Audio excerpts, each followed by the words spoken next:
Hello, good morning. তোমরা কেমন আছো? নিশ্চয়ই ভালো আছো। অনেক ভালোবাসা জানিয়ে নতুন ভিডিও শুরু করছি আজকে রবিবার। এখন সময় হচ্ছে সকাল 10টা। ছেলে সকালেই বেরিয়ে গেছে ক্রিকেট প্র্যাকটিসে। আমি টিফিনটা করে নিলাম, তোমাদের দাদাভাইকেও ব্রেকফাস্ট দেবো। এইসব কাজ তো হলো, ঘরের বিছানা ও বাসি কাজ হয়ে গেছে। এখন আমি রান্না ঘরটা ক্লিন করব। যেহেতু আজকে রবিবার, প্রতি রবিবারই আমি ডিপ ক্লিন করি। যাই হোক, আমার সঙ্গে পুরো ভিডিওটা দেখতে থাকো।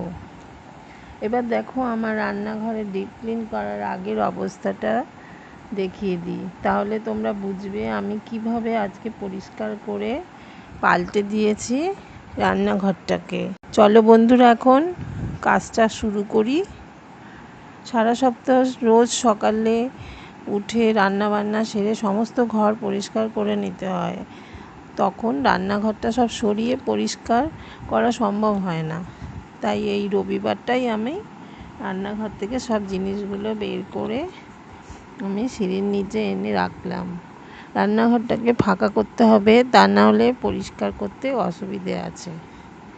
সেই কারণে রান্নাঘর থেকে সব কিছু বাইরে এনে রাখলাম। আমার হাজব্যান্ড আমার ছেলেকে ক্রিকেট প্র্যাকটিসে দিয়ে চলে এসেছে। এখন ও জলখাবার খাচ্ছে, আমিও জলখাবার খেয়ে নিয়েছিলাম তাড়াতাড়ি। এবার আমার কাজ শুরু করে দিই। এই এখন বাজে প্রায় 11টা। এখন এই কাজ শেষ হবে তা জানি না কখন। জিনিসগুলো বের করতে করতেই কত সময় লেগে গেল, কটা বাজবে তা জানি না, কিন্তু করতেই হবে বলো, কারণ রবিবার ছাড়া আমার সময় নেই। ডিপ ক্লিন করার মতো সময় অন্য দিন হয় না, রবিবারই আমার ডিপ ক্লিন করার একটু সময় থাকে, না হলে রোজই সকালবেলা রান্নাবান্না থাকে। এবার দেখো বন্ধুরা, ঝুলঝাড়ু দিয়ে আমি রান্নাঘরটাকে আস্তে আস্তে একটু পরিষ্কার করে নিচ্ছি। বেশি ঝুল নেই, ঘর রং হয়েছে, একটু একটু জায়গায় জায়গায় একটু একটু ঝুল আছে, তাই বেশি ঝুল নেই বলে অত অসুবিধে হবে না। ঝাড়ুটা আমি আলাদা করে রেখে দিয়েছি। যে ঝুলঝাড়ু দিয়ে আমি রান্নাঘরটা পরিষ্কার করি সেই ঝুলঝাড়ু আমি ঘরে নিয়ে যাই না, ঘরের ঝুলঝাড়ু আমি আলাদা করেই রেখেছি। আলাদা ঝুলঝাড়ু দিয়েই ঘরের ঝুল ঝাড়ি। আর জানালাগুলো আমি একটু সাবান দিয়ে কাপড় দিয়ে মুছে নিচ্ছি, আগে স্কচব্রাইট দিয়ে একটু মুছে নিচ্ছি। এবার চিমনিটাকেও ভালো করে সাবান জলে কাপড় ভিজিয়ে নিগড়ে তা মুছে নিচ্ছি। আর ওভেনটাকে দেখো ভালো করে আমি ঢেকে রেখেছিলাম যাতে নোংরা না পড়ে।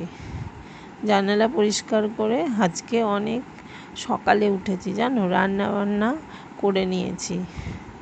ফ্রিজে চিকেন ছিল, সেটাকেও কালকে রাত্রিরে করে রেখেছিলাম।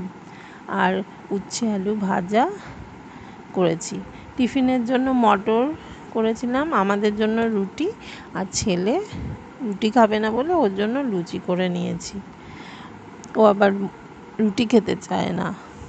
ছেলে অনেক ভোরে প্র্যাকটিসে চলে গেছে, তাই আজকে 5টার সময় আমারও উঠতে হয়েছে, ওর সঙ্গে সঙ্গে আমিও উঠে যাই।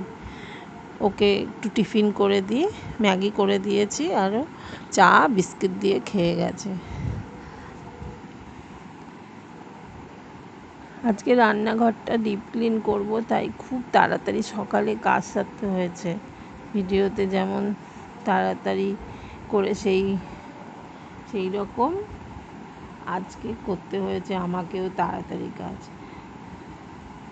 এবার এই দেয়ালটাকেও পরিষ্কার করে নেব। টাইলসগুলো আমি পছন্দ করে করেছিলাম, এখন এই ডিজাইনটা উঠেছে। আমার হাজব্যান্ড আমি দুজনে টাইলস পছন্দ করতে গিয়েছিলাম। কত রকমের টাইলস দেখাচ্ছিল, আমার এটাই পছন্দ হলো।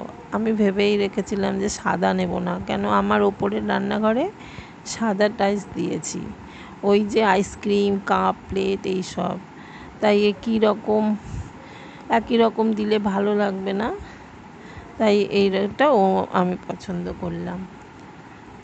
আসলে ওপরের রান্নাঘরটা খুব ছোট, তার জন্য খুব অসুবিধে হয় জিনিসপত্র রাখার জন্য, তার জন্য এই রান্নাঘরটা একটু বড় করে করা হয়েছে। ওপরের ঘরে আমি ঠাকুরের রান্না বান্না করি, যেমন পূর্ণিমাতে, লক্ষ্মী পুজোতে, এসব দিনে ওই ঘরে রান্না বান্না হয়।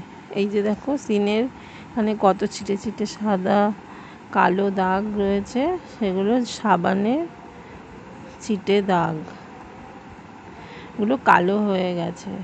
আজকে এখন সুন্দর করে পরিষ্কার করে নিচ্ছি, এই জায়গাটাতে পরিষ্কার করে নিচ্ছি। এবার এখানে খুব তেল চিটে হয়েছে, খুব স্কচব্রাইট দিয়ে ঘষে পরিষ্কার করে নিয়েছি। রান্নাঘর পরিষ্কার করে আমি একদম ঘেমে স্নান হয়ে গেছি, আমার নাইটি একবার ভিজে চপচপ করছে। এই যে এগুলো আমি সব মুছে আবার রান্নাঘরে তুলে নেব। এখন খুব হাঁপিয়ে গেছি, হাঁপাহাঁপি করতে করতে নাইটিটা ছেড়ে একটু হাওয়া খেয়ে তারপর আবার করব। আমার রান্নাঘরটা একদম পরিষ্কার করে নিয়েছি। এখন বাজে 4টে, সমস্ত কাজ শেষ করে স্নান পুজো দিয়ে আসলাম। এই দেখো এখানে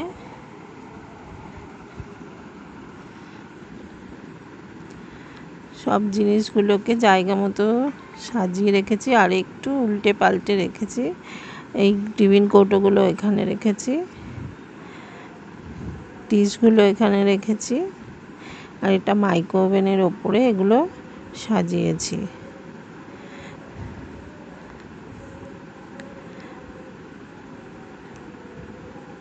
এই পাশটা একটু ফাঁকা জায়গা আছে, এখানে ভেবেছি একটা র্যাক এখানে রাখবো কাপ ডিশ থাকার জন্য। কাপ ডিশগুলোকে এখানটায় রাখবো,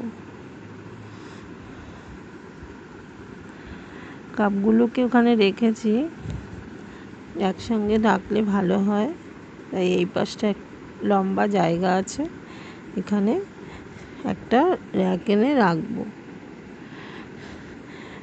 ফ্লিপকার্টে একটা অর্ডার করেছি, আসলে তোমাদের দেখাবো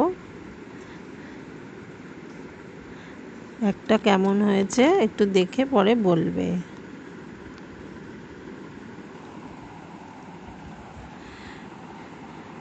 রান্নাঘরটা অনেকক্ষণ ধরে পরিষ্কার করার পর হাত দুটো ব্যথা হয়ে গেছে, দাঁড়িয়ে দাঁড়িয়ে থেকে কোমর ব্যথা হয়ে গেছে। একটু রেস্ট না নিলে ভালো লাগবে না, আর কাজও করতে পারবো না, তাই ভাবছি একটু রেস্ট নিয়ে তারপর তোমাদের আবার রান্নাঘরের ক্লিন করে কীরকম লাগছে তোমাদের দেখাবো। তাই অনেকক্ষণ প্রায় রেস্ট নিয়েছিলাম, নিয়ে তোমাদের দেখাতে চলে আসলাম। প্রত্যেক দিন অল্প অল্প করে পরিষ্কার করা হয়, তাই অনেকটাই নোংরা থেকে যায়। ভেতরের দিকে বাসনগুলোকে নামিয়ে পরিষ্কার করছিলাম, রোজ তো পরিষ্কার ওরকম করা যায় না, সপ্তাহে একদিনই ঠিকঠাক করে নিই। ঠিক আছে, তোমরা ভালো থেকো, টাটা।